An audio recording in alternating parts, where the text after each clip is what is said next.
listeners at home, welcome to your darling program. Welcome to ABN TV Newspaper Review. Here with me, I have the Punch newspaper and I have the Vanguard newspaper. Firstly, we are going to feature into the Punch newspaper. OSUN APC PDP BK over Edeleke deployment of 1,750 and aid teachers. The OSUN State Chapter of the All Progressive Congress has accused Governor Ademola Adeleke and putting the futures of peoples in public and primary and secondary schools in the state as fixed by deploying 1,750 Imole Corps teachers for schools. In a release by a party spokesperson, Bola Olabisi, obtained in Dakogan on Oshogbo, the APC said deployment at the Earth teachers was an indication that Iba governor was confused, but the Osun Position Democratic Party, in his response, defended the deployment and the signing as a means of mayor etiquette by the deployment of assigned teachers.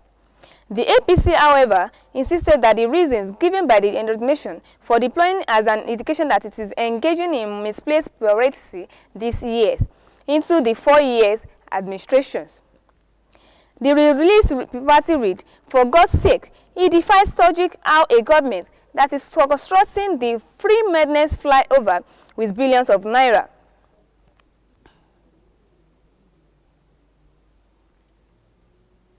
Declaring that the voters will punish OSUN APC for alleged human treatment of the People Democratic Party was since as OSUN people committed to warrant withholding of their allegations without any legal basis.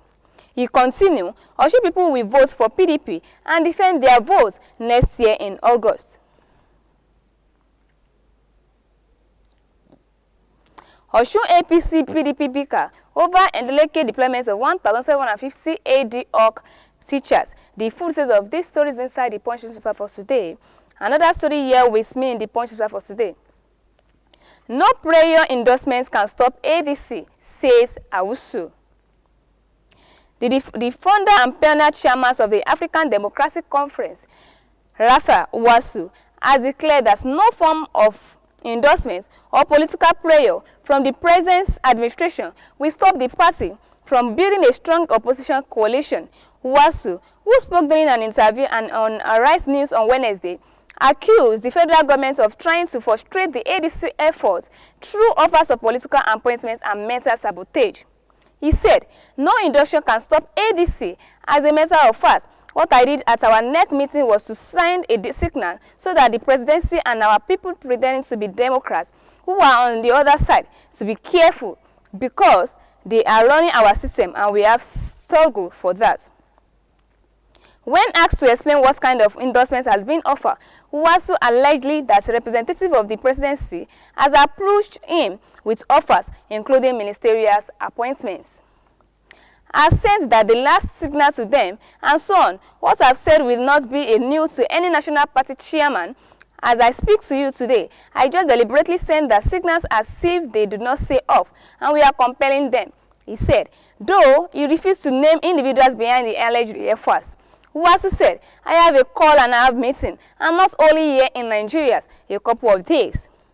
When pressed, he responded, "No, I will not." In a reaction to the denial from Daniel Bawala, special advisor to the president on public communications, Wasu maintained that the government's back alignment was actively working against the ADC from within. He further and claimed that these individuals allegedly assent as the secretary as field court cases aim. No prayer endorsements can stop ADC, says OSUN. The full details of these stories inside the Punch newspaper for today. Another story here with me in the Punch newspaper for today. NEMA received 139 Nigerian returnees from Niger Republic. In its continued effort to ensure the safe and dignified return of Nigerian migrants, the National Emergency Management Agency has received 139 Nigerian returnees from Agadas and Niger Republic. The returnees arrived at the Mandam Aminu Kano International Airport in Kano on Tuesday, July 29, 2025, aboard a Sky Mali flight which landed at approximately 7:57 p.m. According to Naman, Kano Operation Office, returnees comprise 22 male adults and 52 female adults, 33 male children and 32 female children. The returnees were documented and were subsequently transported in Bada Hotel for accommodations, and pre-venting took place for the following 30 July 2025. NAMA received 139 Nigerian returnees from Niger Republic. The full details of these stories inside the Punch paper for today. Another story here with me in the Punch paper for today.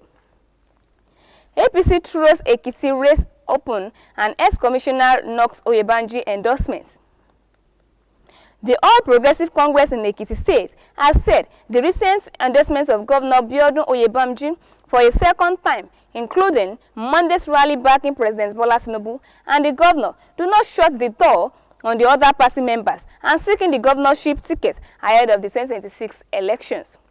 In a statement issued on Wednesday in Ado Ekiti, the state's publicity secretary Segun Dupe said, as the state reportedly such adoption should not foreclose the ambition of other aspirants within the party who may wish to throw themselves into the ring, and we are in a democracy and we are a party that plays according to the rules. Dupe encourage aspirants to come forward and test their popularity through the proper channels, and politics is a game of numbers and our symbols is the broom signifying unity. However, what we from at ease is for anyone to attempt to decline our party with his or her ambitions. You do not have to crack the wall to enter, nor should you enter through the window. Come through the doors and come clean with your ambition, he said. He dismissed speculations of discontent within the party and insisting that APC remain united behind Oyebanji. Our party is intense and formidable. Our leaders are united in their resolve to see the incumbent Governor Biodun Oyebanji emerge for a second time come 2026. APC throws Ekiti race open and ex-commissioners Ox Oyebanji endorsements. The full details of these stories inside the Punch paper for today. And before we come back to the second edition of this program, the Vanguard newspaper, we will like to listen to what we have in our studio. We'll be right back for the second edition of this program.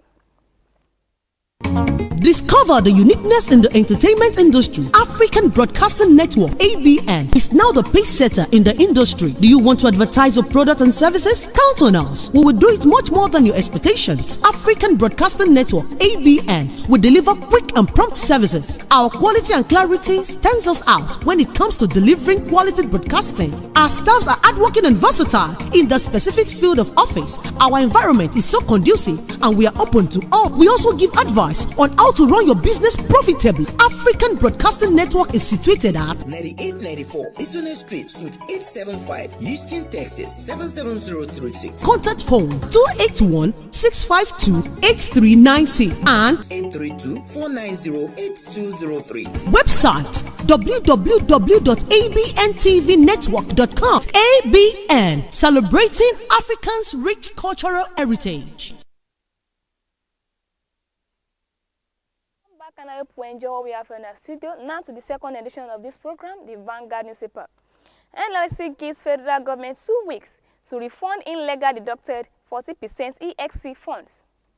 The Nigerian Labour Congress, NLC, has accused the Federal Ministry of Finance of illegally deducting 40% of funds meant for the Employee Compensation Scheme, ECS, and warning that the action threatens workers' welfare and violent existing labor laws.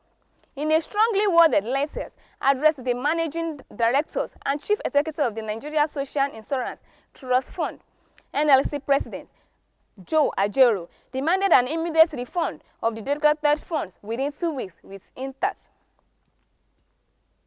The latter dated July 22, 2025 reads in part, we write to bring the attention of the management of the Nigeria Social Insurance Trust Fund and the illegal deduction of the 40% of the contribution of the Employee Compensation Scheme by the Federal Ministry of Finance. This claim was made some time ago by top officials of the LC and has not been publicly reported to date. The Nigeria Labour Congress to concern that despite the clear provision of Section 33 and 39 of the Employee Compensation Act, which mandates every employer to make a contribution of 1% of its total monthly payroll to the ECS, as their contribution to mitigating the impact of occupational injuries on behalf of their employees. In demonstration of the dedication of the ECS, the Act expressly prohibits employers from deducting this contribution from their employees. It is therefore strange and extremely weird to us why the Federal Ministry of Finance will deduct 14% of the ECS contribution under the guise of removing the appropriation surplus of the Fiscal Representative and Finance Act of 2022. We wish to remind the management of the NC that the ESC was delivered to provide a buffer for workers who encounter workplace or occupational accidents or even death while at work. It is in the overwhelming consideration of the welfare of workers that the Act ensured that the ECS was designed to be a no-fault scheme. And this is to ensure that the ECS will essentially cater to workplace errors, injuries, and deaths. It is for this reason that the NICIF as a tribulous agency holding contributed fund in trust for the benefit of workers and is not treasury funded and does not draw from the consolidated revenue fund of the Federation. This means that the NICIF is not designated to be a revenue agency of the government. NLC gives federal government 2 weeks to refund illegal deducted 14% ECS fund. The full details of this story is inside the Vanguard newspaper for today. Another story here with me in the Vanguard newspaper for today. Tinubu legacy road projects equitable, says federal government. The federal government says President Bola Tinubu legacy's road projects reflects his administration's commitment to equitable infrastructural development. The Minister of State for Works, Mr. Bello Garonyo, stated this on Wednesday in Kaduna as a 2-day interactive section on government citizen engagement organized by the Sir Ahmadu Bello Memorial Foundations.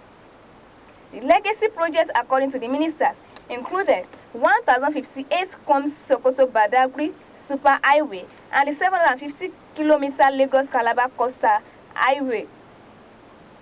The others are the 477-kilometer trains Sahara Highway traveling Calabar, Mboi, Kogi, and Benue, Nasarawa State, and the Federal Capital Territory, and the 422 kilometers Akwanga Bauchi Gobe Motorway. Goroye explained that the project was designed to connect states, enhance national integrations, and unlock new economic corridors. He said 4 reputable construction funds are adding the Sokoto-Sara Road with reinforced concrete to ensure durability and longevity. Tinubu Legacy Road Project equitable, says federal government. Another story here with me in the Vanguard newspaper, which is the last story here with me. Federal government's economic reforms are favored not, says Lagudu. Minister of Budget and Economic Planning, Senator Abubakar Bagudu, said yesterday the North has made a significant economic progress under President Bola Tinubu than any government. He stated this in his presentation to the Sir Ahmadu Bello Memorial Foundation, which organized a 2-day interactive session on government citizen engagement organized in Sir Ahmadu Bello Memorial Foundation, Kaduna, yesterday. The engagements with the theme, assessing electoral promises and fostering government citizen engagement for national unity, which commenced on Tuesday, was attended by over 60 Northern Federal political appointees, including the Secretary to the Government of the Federation, Senator George Akumi, who led the delegations, ministers, and the heads of some ministries, departments, and agencies, Northern State governors, and those leaders in the regions, particularly the Arewa Constitutive Forum, ACF. Bagodi stated that the President's bold economic reforms had increased revenue for states, even as their debts had fallen, freeing up more resources for social and infrastructural development. He said the situation had greatly benefited the 19 northern states, which federally allocated revenue had increased significantly since Tinubu took office on May 29, 2023. The ministers explained that Tinubu's reforms led to significant revenue growth for sub-national governments, and pointing out that between May 2023 and June 2025, total non-statutory revenue and vast allocation to states and local governments The X gains and argumentative more than deficit raises from 458.81 billion naira to 991.81 billion naira. According to him, this reflects an increase of 553 billion naira or 116.17% across the federations. He said the significant increase in allocation was mainly due to the federal government's bold reforms and including the removal of the fuel subsidy. He stated that though the reforms caused some short-term pains, that the fiscal space created allowed for direct transfer for more oil revenue to federation accounts, thereby increasing statutory allocation to subnational governments. By ending the fuel subsidy, President Tinubu made a hard but necessary call that raising trillions of naira to expand federal allocations by over 340%. States now have the means to invest in their future, he said. Bagari noted that while every state in the federation recorded significant increase in monthly allocation, northern states received a subsistence rate. He cited Gombe State, which had the subsidies rise from 6.69 billion naira in May 2023 to 24.91 billion naira in 2025, and amounting to a 272.35% increase. He also referenced Kaduna State, which allocations have increased by 11.94 billion naira to 42.01 billion naira, a rise of 30.7 billion naira to 251.84% leap. According to him, a regional breakdown of the benefits of this north showed that the northern center shares a revenue increase by 155%, the northeast 149%, and the northwest 143%. And he said this showed how removing subsidies and enhancing revenue sharing mechanisms have directly benefited state governments and enabling them to find their development priorities. Bagudi informed the audience that the fiscal position of subnational governments had also improved due to governments has also improved to its legal reduction in democracy debts and made possible by the availability of additional funds from the federation accounts. He explained that the debt provisions of these 36 states and Abuja was reduced by 33.4% from 5.8 trillion naira to 3.8 trillion naira under the president's draft financial engineering. Federal government's economic reforms have favored North side, says Bagudu. The full details of this story is inside the Vanguard newspaper for today. And that's what we have on our newspaper review. If you'd like to follow us live and direct on our website page, you can follow us on our social media page and follow us on Facebook, YouTube, Twitter, and Instagram. On our Facebook, you can like, share, comment, and make sure you subscribe. And click on ABN TV OSUN. And likewise on our YouTube, you can follow us on ABN TV Nigeria as well. And on our Twitter, you can follow us on ABN TV OSUN. And lastly, on our Instagram, you can follow us, like, share, comment, and make sure you subscribe and click on ABN TV Nigeria as well. And for those that are using TikTok, you can also follow us on ABN TV Nigeria as well. My name is Kenny Afolabi. Thanks for listening and thanks for watching. And I wish you a blessed and prosperous days ahead. Bye for now.